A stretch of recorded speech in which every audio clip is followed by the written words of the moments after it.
Hello বন্ধুরা, এখন সকাল 9টা বাজে। এখন আমি স্কুলে যাব। স্কুল থেকে এসে তারপরে আমি বাবার সাথে এক জায়গায় যাব। তো চলেন স্কুলে যাই।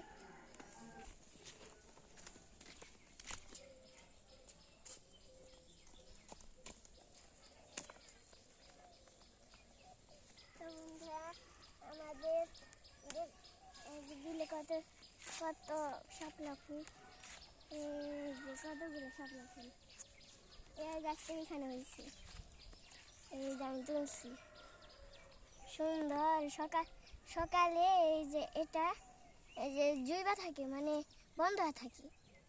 আর যখন সকাল অনেক অনেক সকাল 9টা বাজে, তো তখন এই যে এইগুলো ফুটে। তো মহাদেবের পূজা দিতে আসে। তো চলেন আমরা যাই। তেল আন দিল, তো যাই দেখি পাওনা শুরু করছে নাকি। বন্ধুরা সরি, আমার ভুল হয়ে গেছে। তো এটা পানা ফুল। কতগুলো যে। তো বন্ধুরা, আজকে আর বড় করবো না ভিডিও। তো আজকে এই পর্যন্তই। সবাই ভালো থাকবেন, সুস্থ থাকবেন, টাটা।